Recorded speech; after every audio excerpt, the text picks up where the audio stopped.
Hello everyone. Hi. Whoo.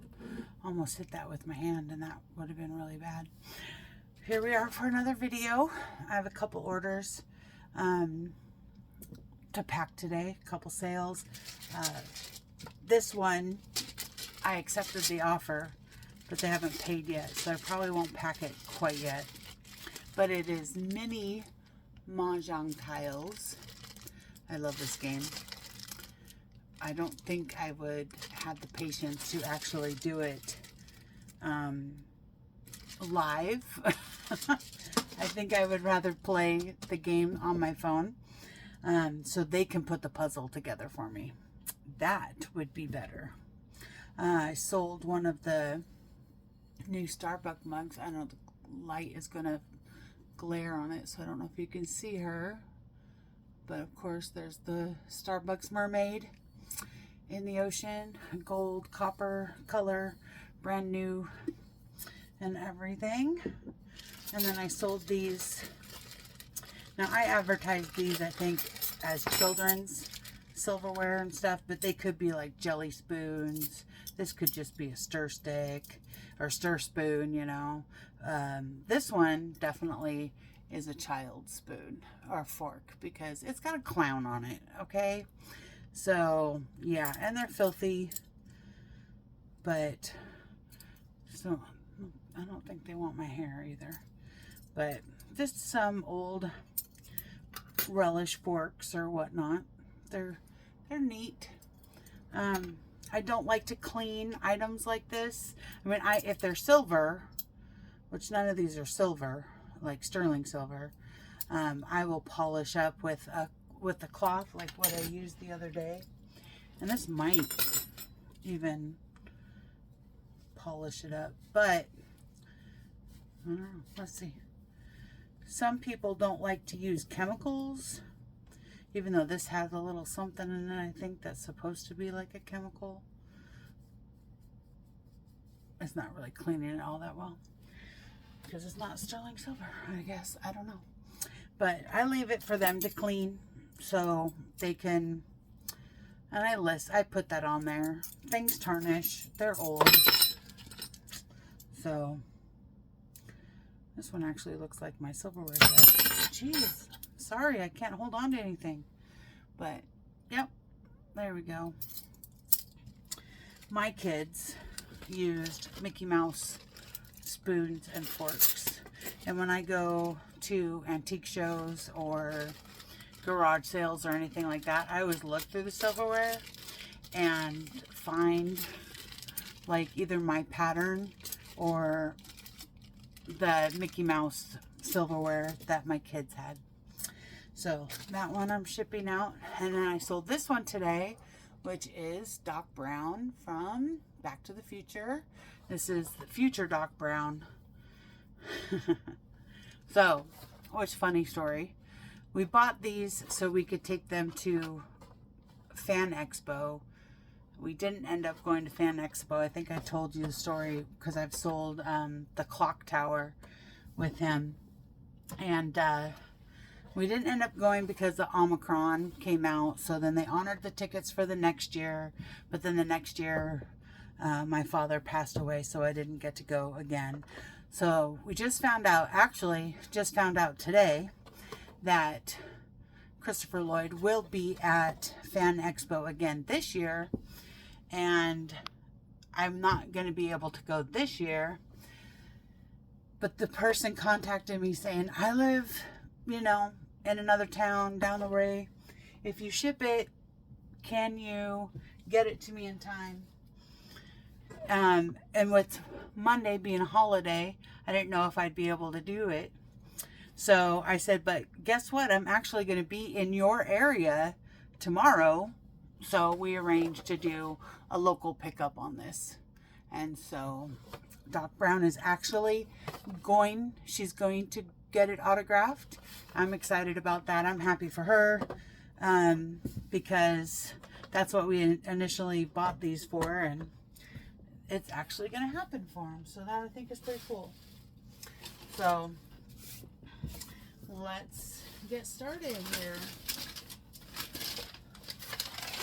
I don't know if you've bought or sold anything on eBay and you've done a local pickup. I have not had any bad situations or anything like that to where I would stop doing it. And it's a way to save the customer money, obviously, if you do live locally. I've only done it a handful of times, like maybe, I can remember 3 right off the top of my head, but I think I've done it a couple more times than that. So, anyway, I thought about putting these in a bubble mailer, but then I changed my mind. So I'm going to put them in the box because there's forks. And I was thinking if the forks poke out, then that's no fun. And I don't want them getting all bent out of shape. I don't know what the person is going to be using them for. So I want them to get in or get there to him in the best condition as possible. So I do my little trick of put it in a box, then put it in an eBay, so I don't have to pay priority mail. I pay the ground shipping for it. But, you know, that's all right. Oh, there we go. Put a little card in there. All right. And now,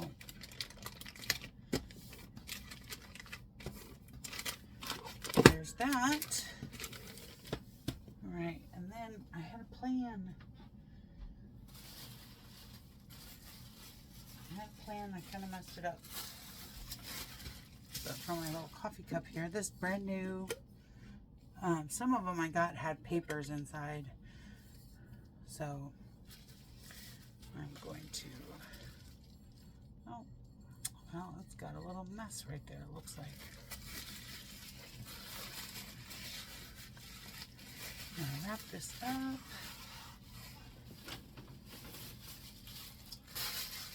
A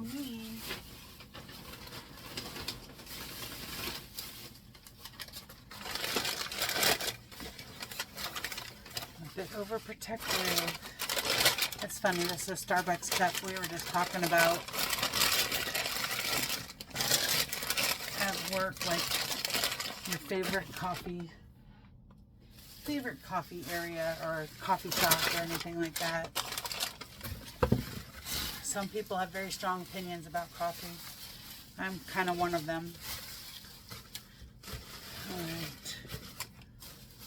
All right.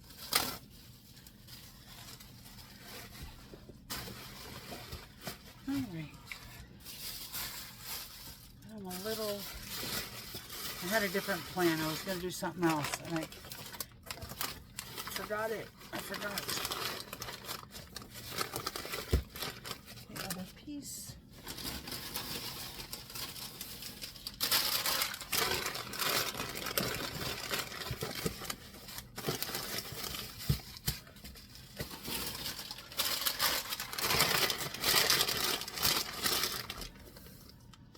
Anyway, put a card in. I just like to say thank you, and this is one of the best ways to do it. I used to always, like, when I first started selling on eBay, I would say thank you for your purchase and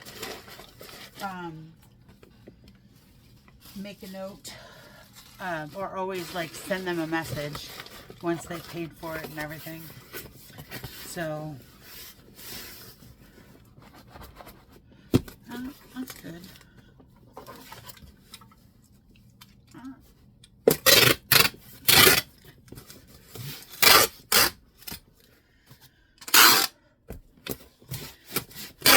So once I started making more than one sale a week, I definitely started thinking of other ways. And so what I would do is write a little note, you know, on a post-it note or a little piece of paper and put a little thank you note in there and everything. And I stopped doing that and started making the cards, and I really like them. So, and then I learned how to do a link tree. So that was even better. Loved it. So let's measure it out here. So we got a coffee cup. Oh, you know, might help if you turn on the scale and then put your package on it. All right. 1.10 coffee.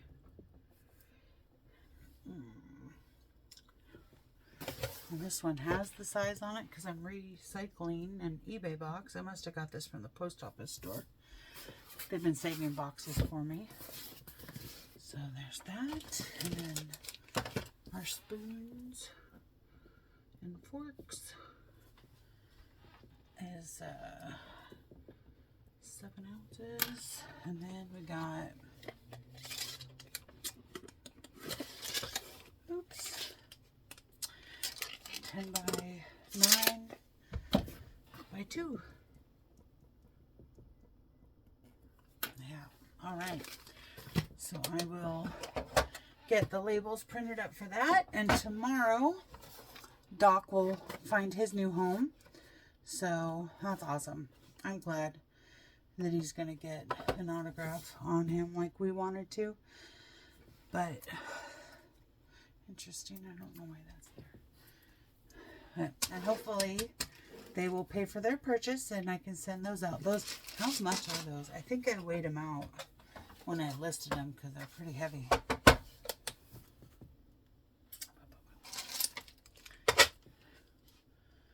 Yeah, 1.9 exactly. All right, I've only had one local pickup. It was through Facebook Marketplace where the lady was a little nervous about doing it. And when she left, she's like, thank you for not being crazy or hurting me while I was here. And I'm like, of course not. You know, I would never imagine doing anything like that. So, but, you know, you always meet in a public place or take somebody with you or something like that when you're doing a local pickup. So, have you ever done a local pickup? And how did it go?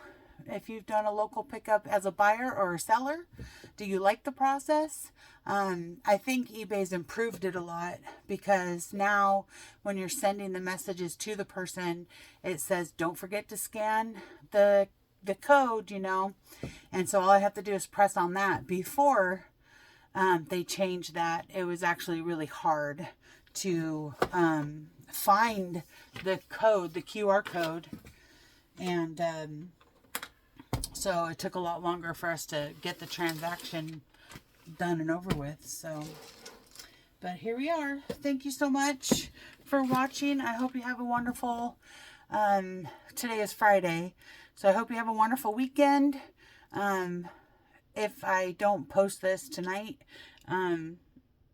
if you have a 3-day weekend, get lots of sleep and do some self-care and just relax the whole time if you can. If you can't, I understand, because I probably won't relax much either. I'll want to, but I won't. But have a wonderful day. I'm gonna go print out these labels, and we'll see you next time. Thank you. Bye bye.